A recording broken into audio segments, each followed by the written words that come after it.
di ba mga mi, mag-aalas 4 na, pero ang init na rin. Akin yung plastic. Umoy ba? Mabigat? Heavy? No. 3 lingwahe na din tuloy ako. Oh, kunin mo yung charger mo. Sige, dala-dala ka pang scooter Yan. Charge mo muna yan, mamaya ka na cellphone. Pan natin yung kanyang bato. Ayan. Masyadong mainitan. Init-init. A few moments later. At kausap ko ang aking mudra best. At si Duday, habang pauwi kami mga mi, ayan, may natanaw na playground. Kaya hayaan ko muna siya maglaro dito. Mainit pa naman din na para maglakad. Ayan, nihika kasi laba pa more. Ayan, go. Sige na, mag-play ka na. Dito lang si Mami. Nahihila ka na tapos na nahihila ako. Laba ka ng laba, May. Hindi, dala ko nung pagod ko kahapon na pintura. Ayan, nagpintura ka pa, be. Sakit ng likod ko. At yan, dito lang ako. Papahinga habang kausap ang aking mama. At nasa na si Duday. Ayan, mga kabataan. Mga bata dito. Ay, si Duday. Lalaro. Ayan ko lang siya mapagod para mamaya maaga siya matulog. Binabalik ko kasi yung tulog niya mga mi Kasi nga, dati nalilate na siya natutulog. Maabot na siya ng alas 12. Inatras ko. Naging mga 11. Tapos kagabi hanggang 9:30. Ngayon, iatras ko ulit. Kailangan bumalik siya ng 7:30 mga mi. Ayan. Ay, ang amos ng itsura ko. Wapali pa tayo mga mi, huwag maingay. At hinihintay ko lang si Duday na mapagod at magsawa dito sa playground. At para uwi na din tayo. Magdidilig pa ako ng halaman ko. Hindi pwede, no? Lalo na ngayon may tumutubo na. At update ko naman kayo sa bagong tanim natin na ampalaya mga mi. So, grabe, ang amos-amos ng mami. Pero okay lang yan. Kasi dito lang naman tayo sa paligid-ligid ng puno ng linga. Ayan, dito lang naman tayo at ayan, ang sarap lang. Kasi may lilim, dito tayo sa lilim. At nag-enjoy si Duday, yan ng mahalaga naman. At nakabili siya ng laruan niya mga mi. Takoyaki daw itong nabili niya Yan, takoyakihan daw itong binili niya. Hindi naman siya umabot ng mga mi, 1,000 yen. Kaya binili ko. Sabi ko naman sa inyo, kailangan natin bigyan ng reward si Duday sa pagsama-sama sa atin. At nagtsatsaga siyang maglakad din ng malayo. Oy, wala nang batang ganyan maglakad talaga mga mi. Si Duday na lang. Kaya natutuwa ako sa anak ko. At ayan na nga, dito lang tayo, hintayin natin. Tapos maya-maya uwi na din tayo mga mi. Nagiging spider girl na naman siya. Kala niya yata talagang, ang tatay niya talaga siguro si Spider-Man, no? Ayun si Lupin, si Spider-Man na lang. So tara mga mi, samahan niyo ako dito, maghintay, samahan. Basta mga mi, dito muna ako at babalikan ko kayo pag pauwi na kami.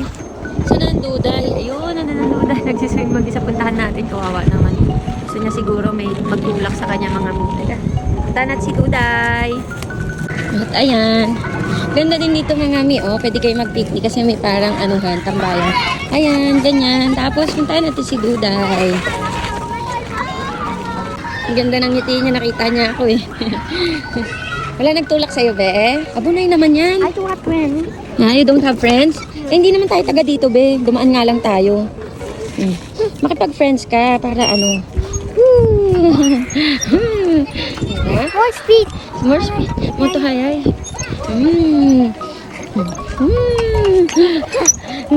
Abunay, di ba? Gusto niya yung tipong matidisgrasya siya. Mochoto na lang ha. Opo. Hi. Say hi.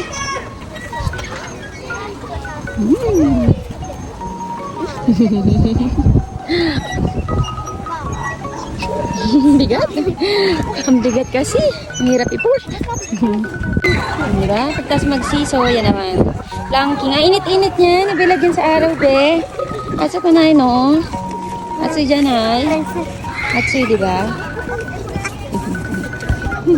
Asan ang scooter mo, be? Hanggang doon, I put it there pala. Slide ka. Ang slide, no? Slide nga. Ay pala, meron. Ito pala. Yaan mo siya maglaro. Wow! Hi, touch. Ay, ayaw! Hala, gusto niya ng touchy. Alam mo naman, nasa 16 ang nanay mo. Hindi na kaya ng mga tuhod-tuhod ni mami. Hindi kinaya na, mami. Go! Wait muna, dito muna. Para...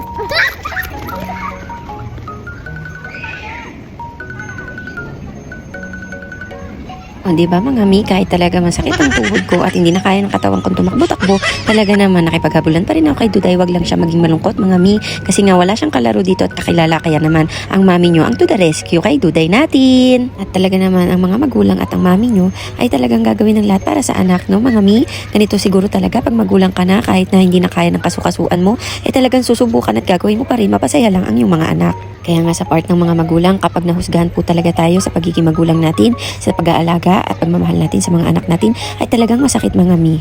Lalo na kung alam naman natin ginagawa natin ang lahat para sa mga anak natin. Kaya po mga mi, sa mga kagaya kung alam naman natin ginagawa natin ang lahat para sa mga anak natin pero nahusgahan pa rin tayo, laban lang po at saludo sa ating lahat mga mi, at huwag tayong makikinig sa mga sinasabi nila, lalo na kung alam natin na binibigay natin ang 100% o ang lahat para sa ating mga anak at mahal sa buhay. O siya, naging MMK na naman tong vlog natin mga mi, dahil nga busy ang Duday natin at talagang in-standby, ang hirap talaga ng Tagalog mga mi, in-standby ko na nga lang po ang camera para makuhaan ang paglalaro ni Duday natin. At ayun mga mi, nadala ko pala yung binigay ni Tita sa atin na parang stick na ayan. Kaya, diba? Nagamit namin ni Duday. So, ayan. Kahit nainit na ako at gusto ko na umuwi, kaya lang ayaw pa ni Duday. Napagod. Ayaw ng tubig, otya daw. Otya ko dasay. Tama na. Naka yung heart. Bilis na ng takbo ng mo. Huwag na magtakbo-takbo ha. Diyos ko, ang labahin ko sa Sara. Yung pants niya naman. Sobrang dumi. Amos na naman. Nakakuha siya ng kalaro na naman. At nakahanap na ng kalaro si Duday at pinahiram niya ng scooter. Hindi po talaga yan madamot ang Duday natin, mga mi. Sana siyang dekinay ni. Simasen. Hajimete ga kayo na. At yan nga mga mi, after nila maglaro ng scooter at bike, dito naman sila sa buhanginan kasi nagaya si baby girl natin. At ayan nga mga mi, makalipas lang ang ilang minuto, pinahugasan ko na kay Duday mga nilaro niyang gamit ni baby girl at pinasoli ko na dahil uuwi na po kami mga mi. One eternity later. Bye-bye! Bye-bye! At ayan, hanggang makalayo kami ni Duday, nakatingin sila mga mami sa amin ni Duday mga mi. Ano? Sikat to.